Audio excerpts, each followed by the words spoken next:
사랑의 편지 70일. 가짜 뉴스에 현혹되지 마세요. 21세기는 지식의 시대입니다. 궁핍하게 살아도 중학교 또는 고등학교를 졸업하는 시대입니다. 그러나 하나님의 지혜는 가려진 현 시대입니다. 어느 사람이 전도사님, 어제 광주에 비가 많이 내려서 피해가 많았다고 합니다. 벌을 받아서 그런 것이지요? 하고 말합니다. 참으로 황당합니다. 가짜 뉴스에 현혹되지 마세요. 그러한 말을 하면 사람들에게 혼납니다. 하고 말했습니다. 그러자 전도사님, 가짜 뉴스가 아니고요, 누구에게 들은 말입니다. 하고 말을 합니다. 어제 주일입니다. 어느 목회자가 엉뚱한 설교를 할 모양입니다. 언어가 도태하여 가는 시대에서 시시비비 가리기 쉽지 않은 일입니다. 자칫하면 말다툼이 됩니다. 한마디만 했습니다. 거짓말하는 교회에 다니지 않는 게 좋을 듯합니다. 제가 핵심을 집어 말을 한 것일까요? 아니면 자신도 모르고 했던 말이라 당황했던 것일까요? 잔잔합니다. 저도 더 이상 말하지 않았습니다. 올해 장마 특이한 점은 있었습니다. 경기도 김포시 물바다 되었고 피해 심각했습니다. 중부, 호남, 영남 곳곳에 비가 많이 내려서 홍수가 난 곳이 많았는데 강원도 강릉시는 혹독한 가뭄입니다. 제가 강릉시에 가서 직접 목격한 것은 아닙니다. 뉴스를 보고 알게 되었습니다. 장마철에는 대부분 모든 지방에 비가 많이 내립니다. 그런데 신기한 일이라고 하면 아니 되겠지만 강릉시는 가뭄으로 강물이 말라가고 있습니다. 보기 드문 현상입니다. 전국이 홍수 걱정인데 강릉시는 식수물을 주민들에게 제공해 줍니다. 올 장마에는 광주, 특별시 경기도 김포시 그리고 여러 지방에 비가 많이 내려 인명피해, 재산피해를 많이 보았는데 강릉시는 목마름으로 고통을 겪은 것입니다. 홍수와 기근, 사람들의 제약으로 만들어진 결과일까요? 누가복음 13장 2절에 대답하여 가라사대 너희는 이 갈릴리 사람들이 이같이 해 받음으로 모든 갈릴리 사람보다 죄가 더 있는 줄 아느냐 하고 예수님은 말씀하셨습니다. 피해 당하지 않은 우리는 온전한 국민이요, 죄를 짓지 않은 변화된 사람들인가요? 우리도 예수를 믿지만 회개하지 않으면 벌을 받을 것이라고 하셨습니다. 회개하지 않으면 우리 모두 불신자와 같다고 하십니다. 그러므로 기독교는 회개하는 종교요, 회개하는 삶을 살아야 한다고 말씀하신 것입니다. 자연재해 앞에서 우리는 겸손해야 합니다. 그 누구나 재난을 찾아올 수 있습니다.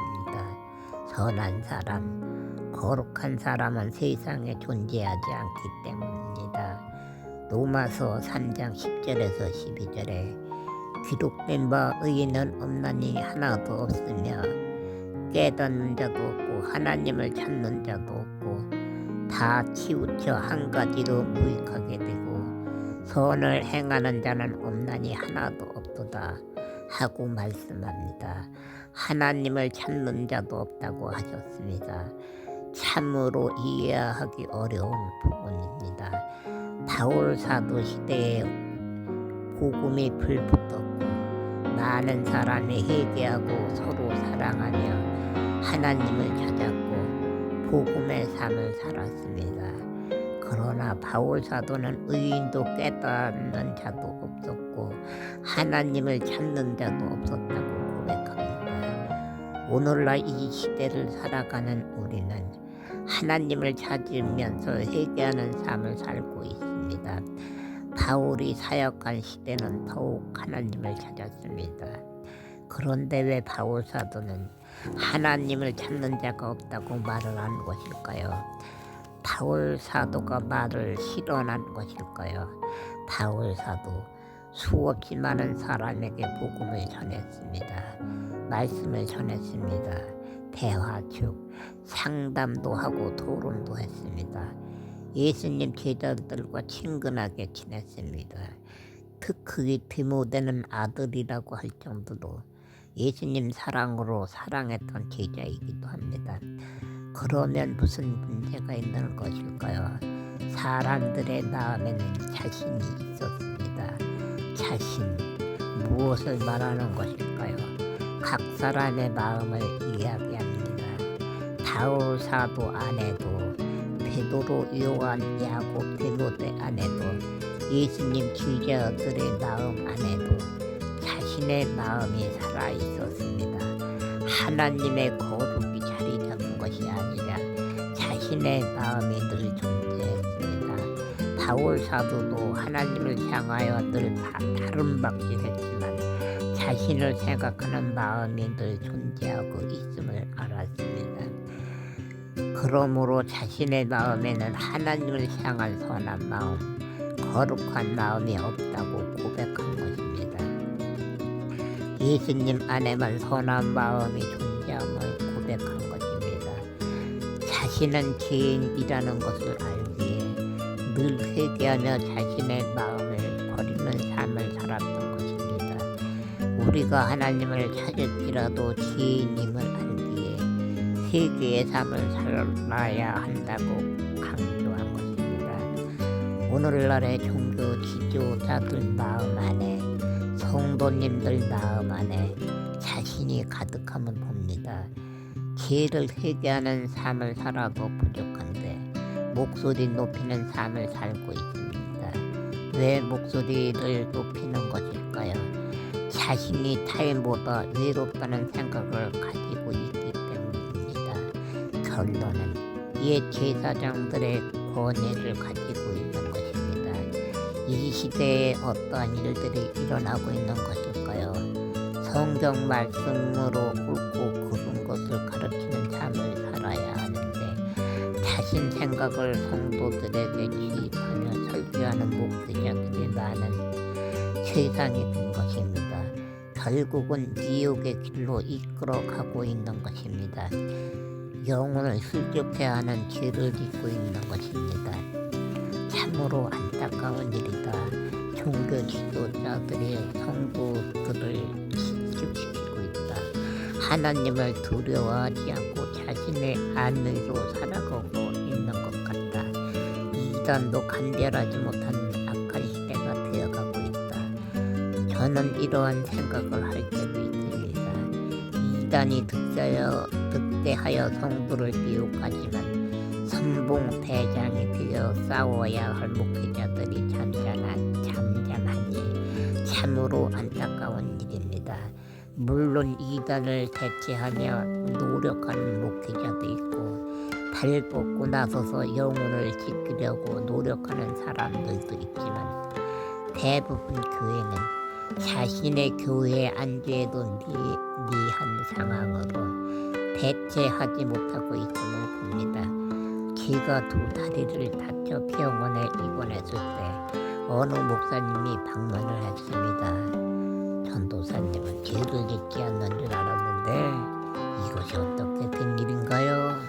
목사님은 말했습니다. 걔가 복음 전도자여 장애우라. 죄 짓지 않고 사는 줄 알았는데 무언가를 크게 잘못하여 벌받는 것이 아니냐는 말을 한 것입니다. 황당했습니다. 그러면 바울 사도는 믿음이 적어서 돌에 맞아 죽을 뻔한 것인가요? 믿음이 없어서 채찍에 맞고 곤장을 맞는 형벌을 받은 것일까요? 것일까요? 아브라함은 믿음이 적어서 아내를 누이라고 2번이나 속인 것일까요? 욥은 하나님께 악을 행하여 친구들에게 조롱을 받은 것인가요? 목회자는 어디를 가든지 말을 신중히 해야 합니다. 사람들이 눈여겨보기 때문입니다. 세상에는 죄 없는 사람이 없고 온전한 자를 찾을 수도 없습니다. 이 세상은 그 어느 시대나 완악한 죄악의 시대요. 오늘날도 완악한 시대이기 때문입니다. 한마디로 말해서 목회자도 성도도 사람입니다. 의인은 없습니다. 하나님을 믿는 사람도 홍수를 만날 수 있고 재해를 만날 수 있습니다. 불의의 사고로 생명을 잃을 수도 있습니다. 그러므로 인간은 불완전한 존재이지 온전한 존재는 될 수 없습니다. 오늘날 극히 악한 시대입니다. 영의 어느 시대보다도 혼탁한 시대인 것 같습니다. 그러나 미래는 더욱 혼탁한 세상이 올 수도 있습니다. 왜 이러한 말을 하는 것일까요? 하나님의 자녀들이 하늘의 복을 바라고 믿는 것보다는 땅의 복을 먼저 생각하는 시대로 변질되어 가고 있기 때문입니다. 저는 목회자들에게도 잘못이 있다고 생각합니다. 성경을 올바르게 가르치지 못하여 생기는 현상입니다. 하나님을 향한 사랑보다는 자신의 의지로 가르친 열매의 결과입니다. 사람의 마음에 욕심의 죄를 심어서 만들어지고 있는 결과입니다. 우리는 피조물입니다. 선한 피조물이 아니라 죄의 피조물입니다. 그러므로 매일 죄를 자복하며 복음을 위해 살아도 부족합니다.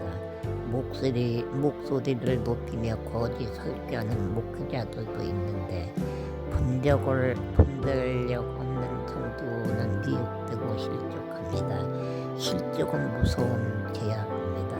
세상에서는 목회를 성공하는 것 같지만 하나님의 심판을 받게 될 것입니다. 잠언 21장 2절에 사람의 행위가 자기 보기에는 모두 정직하여도 여호와는 심령을 간탐하시느니라 하고 말씀합니다. 대부분의 사람들이 자신은 올바른 생각을 하면서 신앙생활을 하고 있으며 참된 마음을 가지고 있다고 생각합니다. 이것이 불신자들의 마음이요 이단에 다니는 성도들의 마음입니다. 또한 거짓 목회자 교회에 다니는 사람들의 마음입니다. 우리는 나 자신의 마음도 헤아리지 못하는 피조물임을 알아야 합니다. 하나님은 사람의 골수를 헤아리고 찢어 나누시는 분이라는 것을 알아야 합니다. 오늘날의 교회는 예수님 사랑을 기전으로 하고 있습니다. 천국을 사모하도록 바울 사도 베드로 사도의 고난, 예수님의 제자들을 고난을 이야기해야 천국 복음인데 복을 많이 이야기하고 있습니다. 기독교의 사랑은 고난의 존재인데 복의 이야기로 변해가고 있습니다. 빈손으로 왔다가 빈손으로 가는데 많이 가지고 가는 줄로 착각하게 만드는 땅의 복을 전하고 있습니다. 결론은 예수님 사랑이 아닌 자신들의 마음을 성도들에게 전하고 있는 것입니다. 우리는 하나님 앞에 설 것입니다. 나의 이름이 생명책에 기록되어 있지 않으면 심판을 받을 것입니다. 내가 하나님의 자녀로 살았던 삶이 참된 믿음의 삶인 것이란 생각을 했는데 내 믿음이 잘못되어 있을 수도 있기 때문입니다. 왜 이러한 일들이 일어나는 것일까요? 우리 마음에는 거룩함도 없고 선과 악을 분별하지 못하는 죄인이기 때문입니다. 거룩하신 이는 예수님입니다. 나의 믿음이 잘못되어 천국에 가지 못한다면 나의 영혼은 저주받은 영혼이 되는 것입니다. 이단에 빠지면 아니 됩니다. 목소리 높이는 종교의 지도자들 은근히 거짓으로 설교합니다. 그러나 피조물인 나는 잘 분별하지 못하여 이단에 빠지기도 합니다. 잘못된 영의 미혹이 되기도 합니다. 그러므로 조심해야 합니다. 우리는 천국에 가기 위하여 예수를 믿는 것입니다. 분별력이 필요합니다. 분별하여 잘못된 교회를 떠나야 하고 잘못된 종교 지도자 떠나야 합니다. 잘못 선택하여 지옥에 가는 성도가 되지 말아야 합니다. 안녕하세요. 오늘은 분별력에 대해서 생각하며 편지를 쓰고 있습니다. 잘못 심은 채소는 뽑고 다시 심으면 되지만 하나님이 주신 영혼은 하나뿐입니다. 마음을 정화하고 회개의 삶을 살아야 합니다. 거짓 유튜브 넘쳐나고 거짓 종교 넘쳐난 세상에서 분별을 잘하여 승리하는 성도님들의 되시기를 기도합니다. 감사합니다. 샬롬.